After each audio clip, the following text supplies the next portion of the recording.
नमस्कार दोस्तों, स्वागत है आप सभी का भारत के बजट की यात्रा के अगले भाग में, जहां हम बात करेंगे कि बजट के कितने प्रकार होते हैं और उनकी क्या विशेषताएं होती हैं।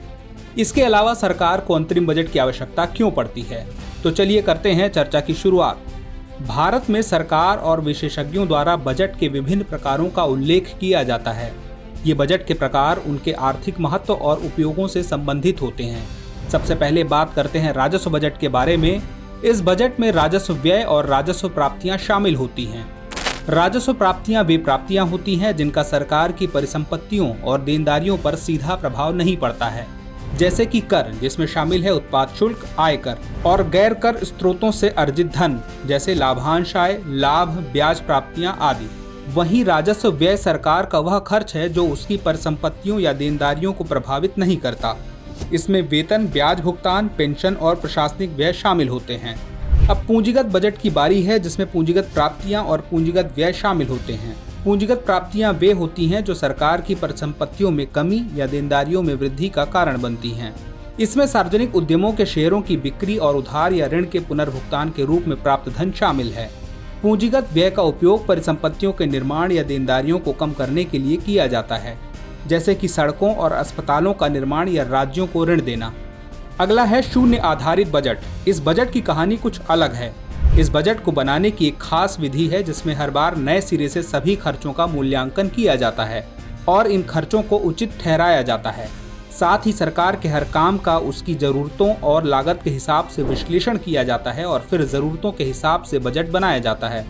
इसके अलावा है परिणाम बजट। यह बजट हर मंत्रालय और विभाग की प्रगति पर आधारित है। यह विश्लेषण करता है कि मंत्रालय ने अपने बजट परिव्यय के साथ क्या किया है और सरकारी कार्यक्रमों के विकास परिणामों को मापता है। इस बजट को पहली बार वर्ष 2005 में पेश किया गया था। इसके अलावा जेंडर बजटिंग, यह महिलाओं के विकास और कल्याण और सशक्तिकरण की योजनाओं पर केंद्रित होती है। इसमें बजट का जेंडर आधारित मूल्यांकन करने के साथ जेंडर समानता को बढ़ावा देने के लिए राजस्व और व्यय का पुनर्गठन किया जाता है।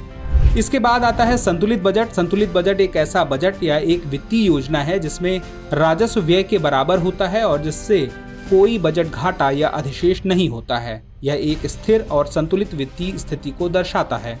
अधिशेष बजट का अर्थ है कि अपेक्षित राजस्व का व्यय से अधिक होना। यह एक मजबूत आर्थिक स्थिति को दर्शाता है जिसमें कर वसूली व्यय से अधिक होती है। इसके अलावा घाटे का बजट वह है जब व्यय राजस्व से अधिक हो जाता है। यह एक चुनौतीपूर्ण और आर्थिक स्थिति को दर्शाता है।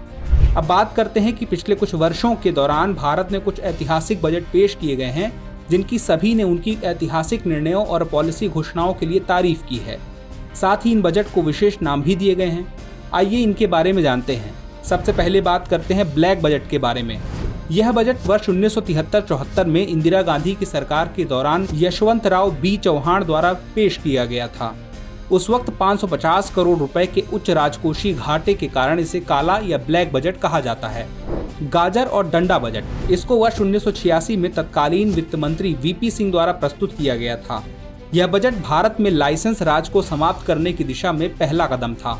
गाजर और डंडा बजट, यह नाम इसकी दोहरी प्रकृति के कारण मिला।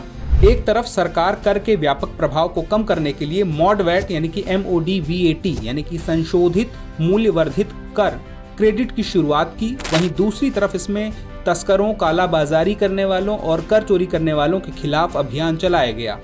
युगांतकारी बजट, यह वर्ष 1991 में तत्कालीन वित्त मंत्री मनमोहन सिंह द्वारा पेश किया गया था। यह बजट ऐसे समय में पेश किया गया था जब भारत आर्थिक मंदी के कागार पर था। इसने लाइसेंस राज को खत्म कर दिया और उदारीकरण का युग लाया। साथ ही भारत को आर्थिक मंदी से बाहर निकालने में मददगार साबित हुआ। इसलिए इसे युगांतकारी बजट की संज्ञा दी जाती है। वर्ष 1997 में पूर्व वित्त मंत्री पी चिदम्बरम ने कर में उल्लेखनीय कटौती की घोषणा की थी। इस आधार पर बजट को ड्रीम बजट कहा गया। इसके बाद वर्ष 2000 में यशवंत सिन्हा द्वारा मिलेनियम बजट प्रस्तुत किया गया था। इसमें IT उद्योग के विकास के लिए रोडमैप प्रस्तुत किया गया था। रोल बैक बजट वर्ष 2002-03 में NDA सरकार के दौरान यशवंत सिन्हा द्वारा प्रस्तुत बजट कहा गया। इस बजट में अटल बिहारी वाजपेयी सरकार द्वारा कई प्रस्तावों और नीतियों को वापस लाने के कारण इसे रोल बैक बजट का नाम दिया गया। आम आदमी बजट, वर्ष 2005 में पी चिदम्बरम द्वारा बजट पेश किया गया था और इस बजट का फोकस कम कारपोरेट टैक्स रेट्स और कस्टम ड्यूटी पर था।